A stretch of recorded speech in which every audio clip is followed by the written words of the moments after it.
BJP party నుంచి వెళ్ళి, అట్లాగే తెలంగాణ బీజేపీ స్పోక్స్ పర్సన్గా ఉన్నటువంటి ఏనుగు రాకేష్ రెడ్డి మనతో ఉన్నారు. వారిని అడిగి తెలుసుకుందాం కరెంట్ ఇష్యూస్ మీద, అట్లాగే బీజేపీ వరంగల్ పశ్చిమలో ఎట్లా ఉందో తెలుసుకుందాం. సార్ నమస్తే అండి. సార్, అంటే మీరు బీజేపీ పార్టీ నుంచి పశ్చిమ నియోజకవర్గంలో టికెట్ మీకు వస్తుందని ఆశిస్తున్నారా? 100%. వరంగల్ వెస్ట్ అనేది ఈ రాష్ట్రంలోనే ఒక ప్రత్యేకమైనటువంటి ఒక నియోజకవర్గం. ఆట దగ్గర కార్మికుల దగ్గర నుంచి మొదలు పెడితే అమెరికాకు చేసినటువంటి అందరూ ఈ నియోజకవర్గంలో ముఖ్యంగా ఎడ్యుకేటెడ్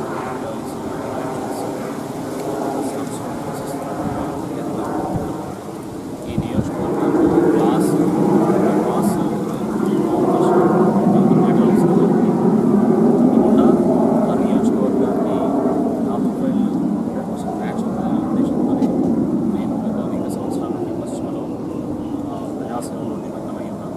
పార్టీ అవకాశం ఇస్తే 100% తీయడం కాదు, ఖచ్చితంగా భారతీయ జనతా పార్టీ గెలిపించుకునేటువంటి ప్రయత్నం చేస్తుంది. అంటే గతంలో మేము చూసాం, అంటే పోలీసు వాళ్ళు కావాలని మిమ్మల్ని చాలా ఇబ్బంది పెట్టినట్టు మాకు మీడియా ద్వారా తెలిసింది. మీడియాలో, పేపర్, ఎలక్ట్రానిక్, ప్రింట్ మీడియాలో వచ్చింది. అది కావాలని చేసిరా లేదా నిజంగా మీరు తప్పు చేశారని మేము ఇదంతా పోస్ట్ చేశారా? పోలీసులను ఎదుర్కోవడం మాకు కొత్త ఏం కాదు. ప్రజల కోసం పోలీసులు అనేది ఎంతటి వాళ్ళనైనా ఎదుర్కోవడానికి మేము సిద్ధంగా ఉన్నాం. మా కేసులు కొత్త కాదు, జైలు కొత్త కాదు. భారతీయ జనతా పార్టీ నాయకులు కానీ, కార్యకర్తలు కానీ సైనికుల్లాగా పనిచేస్తారు. అంటే ఎంత ప్రతికూలమైనటువంటి ఒక పరిస్థితినైనా ఎదుర్కోవడానికి మేము సిద్ధంగా ఉన్నాం. కాబట్టి 100% ఓరుగల్లు ప్రజలకు న్యాయం జరిగేంత వరకు, అక్కడ ఉన్నటువంటి పేద ప్రజలకు ముఖ్యంగా న్యాయం జరిగేంత వరకు మా పోరాటం కొనసాగుతుంది. ఈరోజు ఓరుగల్లులో ఉన్నటువంటి 50% జనాభా మురికివాడల్లో నివసిస్తున్నారు. వాళ్ళ కనీసం ఇళ్ళ పట్టాలు లేవు, ఇల్లు లేవు, ఇంటి నెంబర్ లేవు, కరెంటు లేదు, రోడ్డు లేదు, ట్రైన్స్ లేవు. దాని కారణంగానే ఇటీవల వచ్చినటువంటి వరదల్లో పేద ప్రజలు తీవ్రంగా నష్టపోయారు. కనీస జీవన ప్రమాణాలు లేకుండా ఏళ్ల నుండి బతుకులు ఎల్లదీస్తున్నటువంటి వీళ్లకు కనీస దిక్కు లేకుండా పోయింది. కాబట్టి వాళ్ళకు భరోసా నింపే విధంగా మా పోరాటం ఉంటుంది. వాళ్ళ జీవితాల్లో వెలుగులు నింపే విధంగా మా ప్రస్థానం ఉన్నటువంటి బీఆర్ఎస్ అధికార పార్టీ, ఒకవైపు దూసుకుపోతున్నటువంటి కాంగ్రెస్ పార్టీ, ఈ రెండు పార్టీలను కాదని అక్కడ మీరు అంటే గెలిచే అవకాశం ఉందా? 100%. కేవలం వరంగల్ పశ్చిమ మాత్రమే కాదు, మొత్తం తెలంగాణ వ్యాప్తంగా ఈరోజు ప్రజలు భారతీయ జనతా పార్టీ వైపు చూస్తాం. ఇక్కడ 1200 మంది ఆత్మ బలిదానం చేసుకుంటే తెలంగాణ వచ్చింది. కానీ ఈరోజు వచ్చిన తెలంగాణ కేవలం ఒక్క కుటుంబం కోసమేనా అన్న చందంగా ఈరోజు పరిపాలన జరుగుతుంది. కాబట్టి తెలంగాణ అమరవీరుల యొక్క ఆశయాలు కానీ, తెలంగాణ ఉద్యమకారుల యొక్క ఆకాంక్షలు కానీ నెరవేరలేదు. కాబట్టి ఏ లక్ష్యం కోసమైతే తెలంగాణ మనం సాధించుకున్నామో ఆ లక్ష్యం నెరవేరలేదు. కాబట్టి ప్రజలు టీఆర్ఎస్కు ఓటు వేయకుండా ఒక ప్రత్యామ్నాయ శక్తి కావాలని కోరుకుంటున్నటువంటి ఈ నేపథ్యంలో భారతీయ జనతా పార్టీ మాత్రమే వాళ్ళకు ఒక ఆశాకిరణంగా కనబడుతుంది. ఎందుకంటే భారతీయ జనతా పార్టీ కేంద్రంలో అధికారంలో ఉంటుంది. తర్వాత అదే పార్టీ ఇక్కడ కూడా అధికారంలో ఉంటే మనకు నిధులు ఎక్కువ వస్తాయి, మనకు ప్రాజెక్టులు ఎక్కువ వస్తాయి. తద్వారా వెనుకబడినటువంటి తెలంగాణను మనం అభివృద్ధి చేసుకోవచ్చు, ఇక్కడ ఉపాధి ఉద్యోగ కల్పన చేసుకోవచ్చు, నిధులు తెచ్చుకోవచ్చు, ప్రాజెక్టులు నిర్మాణం చేసుకోవచ్చు, రోడ్లు, డ్రైన్స్, ఇన్ఫ్రాస్ట్రక్చర్ని డెవలప్ చేసుకోవచ్చు. తద్వారా మళ్ళీ ఉపాధి పెంచుకోవచ్చు అనేటువంటి ఒక ఆలోచన ఈరోజు ప్రజల్లోనే ఉన్నది. అదే కాకుండా ఈరోజు దేశంలో నరేంద్ర మోదీ ఎంత అద్భుతమైనటువంటి ఒక పరిపాలన కొనసాగిస్తున్నారో తెలంగాణ ప్రజలు చూస్తున్నారు. అలాంటి ఒక నిజాయితీతో కూడినటువంటి, ఒక నిబద్ధతతో కూడినటువంటి ఒక పరిపాలన కావాలని కోరుకుంటున్నటువంటి నేపథ్యంలో భారతీయ జనతా పార్టీ మాత్రమే నిజమైనటువంటి ప్రత్యామ్నాయం. భారతీయ జనతా పార్టీ మాత్రమే కేసీఆర్ను ఎదుర్కోగలుగుతుంది, కేసీఆర్ని దించగలుగుతుంది.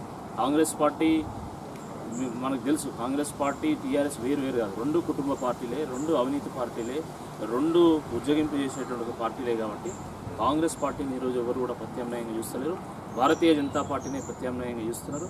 భారతీయ జనతా పార్టీ మాత్రమే నిక్కచ్చిగా నిలబడుతుందని తెలుసు. ఎందుకంటే కాంగ్రెస్, టీఆర్ఎస్ది జన్మల అనుబంధం. వాళ్ళు గతంలో కలిసి పోటీ చేసిండ్రు, కలిసి ప్రభుత్వాన్ని ఏర్పాటు చేసిండ్రు, కలిసి ప్రభుత్వంలో వాళ్ళు భాగస్వాములైనలు. కాబట్టి ఇంకా ఆ రెండు వేరువేరని అనుకోవడానికి వీల్లేదు. ఈరోజు ఎంతమంది గెలిచినా, అది 10 మంది అయినా 20 మంది అయినా, కాంగ్రెస్ పార్టీ ఎమ్మెల్యేలు మళ్ళీ అల్టిమేట్గా టీఆర్ఎస్కి పోతారు. కాబట్టి 100% ఈరోజు కేసీఆర్కు నిక్కచ్చిగా నిలబడి పోరాటం చేసేది కేవలం భారతీయ జనతా పార్టీ నాయకులు మాత్రమే అనే ఒక నమ్మకం ఈరోజు ప్రజల్లో ఉంది. ఆ నమ్మకాన్ని తగ్గట్టుగా ఎన్నికల్లో మా పోరాటం ఉంటుంది. తప్పకుండా రాబోయేటువంటి రోజుల్లో గోల్కొండ కిలా మీద కాషాయ జెండా ఎగిరే విధంగా మా ప్రస్థానం కొనసాగుతుంది. కాంగ్రెస్ పార్టీ వాళ్ళు ఆరోపణ చేస్తున్నారు ఏంటంటే బీఆర్ఎస్ పార్టీ బీజేపీ పార్టీ ఒకటే ఉంది కాబట్టి కవితను అరెస్ట్ చేయలేదు, వాళ్ళిద్దరు ఒకటే అని చెప్పి అంటున్నారు. మీరేమో బీఆర్ఎస్ పార్టీ కాంగ్రెస్ పార్టీ ఒకటే అని మీరు అంటున్నారు. దీని మీద మీ స్పందన?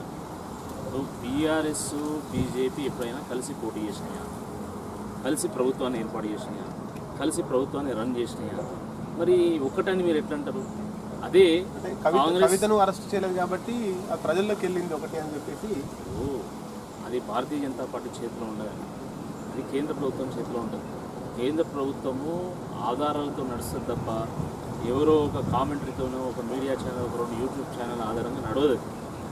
దానికి కావాల్సినటువంటి ఆధారాలు సేకరిస్తున్నారు, లీగల్ ప్రాసెస్ కొనసాగుతున్నది. మాకు పూర్తి విశ్వాసం ఉంది. దేశంలో ఎక్కడ ఏ అవినీతి పరుడు ఉన్నా కూడా దొరకబట్టి మరి లోపలేస్తుంది నరేంద్ర మోదీ గారి ప్రభుత్వం. దానికి కొంత సమయం పట్టవచ్చు.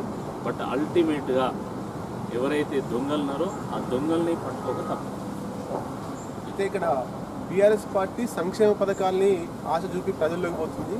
కాంగ్రెస్ పార్టీ బీఆర్ఎస్ పార్టీ చేసినటువంటి తప్పుల్ని అభివృద్ధి చేయలేకపోవడాన్ని చూపిస్తూ ప్రజలకు పోతుంది.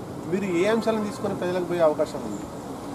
మేము కేసీఆర్ చేసినటువంటి తప్పిదాలను, వైఫల్యాలను, వారు ఇచ్చినటువంటి హామీలు నెరవేర్చకుండా ప్రజలను మోసం చేయడం, వీటితో పాటు భారతీయ జనతా పార్టీ సుపరిపాలన సింబల్గా ఎట్లా నిలిచింది, వివిధ రాష్ట్రాలను ఏ విధంగా ముందుకు తీసుకెళ్తున్నది, దేశాన్ని ఏ విధంగా ముందుకు తీసుకెళ్తుంది, రేపు ఒకవేళ ఇక్కడ భారతీయ జనతా పార్టీ ప్రభుత్వం వస్తే ఏ మార్పులకు మేము శ్రీకారం చుడతాం అనేటువంటి అంశాలను ముందు పెట్టుకొని మేము ఖచ్చితంగా ప్రజల్లోకి వెళ్తాము.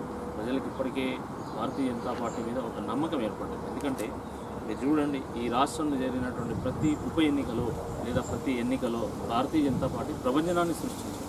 అది దుబ్బాకులో కానీ, హుజరాబాద్లో కానీ, జిహెచ్ఎంసీలో కానీ, లేకపోతే Nizamabad corporation, Warangal municipal corporation, Karimnagar municipal కార్పొరేషన్లో కానీ ఖచ్చితంగా భారతీయ జనతా పార్టీని అయితే ప్రజలు గెలిపించారు, లేదా భారతీయ జనతా పార్టీని ఒక ప్రత్యామ్నాయ శక్తిగా చూశారు తప్ప కాంగ్రెస్ మాత్రం ఎక్కడ కూడా వాళ్ళు ఆదరించలేదు. దీన్ని బట్టి చాలా స్పష్టంగా అర్థమవుతున్నటువంటి విషయం ఏంటంటే ప్రజల ఆదరాభిమానులు భారతీయ జనతా పార్టీ ఈరోజు చూడగలగలిగింది. తప్పకుండా మా వైపు ప్రజలు చూస్తున్నారు. వాళ్ళ ఎక్స్పెక్టేషన్స్కి తగ్గట్టుగా ఈ 3 నెలలు మేము తయారవుతాం, ఎన్నికలకు సిద్ధం అవుతాం. ఎన్నికలకు కావాల్సినటువంటి అన్ని ప్రణాళికలు, వనరులను మేము సమకూర్చుకొని ప్రజల ముందుకు పోయేటప్పుడు ప్రయత్నం చేస్తాం. చివరిగా అయితే బీఆర్ఎస్ పార్టీ ప్రజలకు సంక్షేమ పథకాలు ఇస్తుంది అని చెప్పేసి ఒక ఆర్భాటం హంగులు మీడియా ద్వారా చెప్తుంది. వాస్తవంగా పోతే అంటే వైన్స్ టెండర్లకేమో 15 రోజులు 20 రోజులు టైం ఇచ్చినటువంటి పరిస్థితి, గృహలక్ష్మికేమో 2 రోజులలో 3 రోజులలో వాళ్ళు అప్లై చేసుకోవాలి, దానికి క్యాస్ట్ ఇన్కమ్ తెచ్చుకోవాలి, ఇంటికి సంబంధించిన సర్టిఫికేట్ ఉండాలి, అది కూడా ఆ ఇంటి మహిళ మీద ఉండాలి. అంటే వాస్తవంగా ఇచ్చే ఉద్దేశం ఉందా లేదా కలరింగ్ ఇస్తున్నట్టు దీన్ని మీ అభిప్రాయం? కేసీఆర్ ప్రభుత్వం ఒక దొంగ ప్రభుత్వం, ప్రజల్ని మోసం చేసేటువంటి ప్రభుత్వం. ఈ గృహలక్ష్మి పథకం ద్వారా మరొకసారి ఇది రుజువు. ఎందుకంటే వీళ్ళకు ఆ పథకం యొక్క నామ్స్ తయారు చేయడానికి 3 నెలలు పడుతుందట, కానీ అప్లికేషన్లకు మాత్రం 3 రోజులు ఇస్తారట. ఏమన్నా అర్థం ఉందా?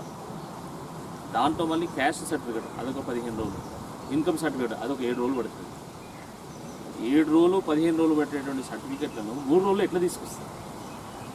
అచ్చా, మళ్ళీ వాళ్ళ అప్లికేషన్లో వాళ్ళు అడిగేది ఏంటంటే మీ ఇంటి నెంబర్ ఏంటిది, మీరు ఎక్కడ ఉంటారని. వాళ్ళకి ఇంటి నెంబర్ ఉంటే ఇంటి కోసం ఎందుకు అప్లై చేస్తారు? కానీ అర్థం ఉండాలి కదా మాట్లాడితే. అంటే వాళ్ళకు ఇల్లు ఇవ్వాలనేటువంటి ఇంటెన్షన్ లేదు.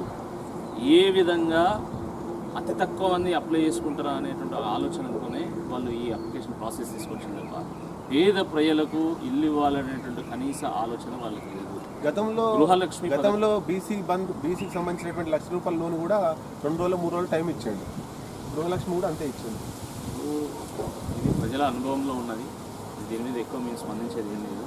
అది దళిత బంధు కానీ, లేకపోతే బీసీ బంధు కానీ, గృహలక్ష్మి కానీ కేవలం ఎన్నికల కోసం తీసుకొచ్చినటువంటి ఒక పథకాలు. ఎన్నికల్లో ఏది ఇచ్చినామా అంటే ఇచ్చినామా అని చెప్పి దాన్ని పబ్లిసిటీ చేసుకొని ఓటు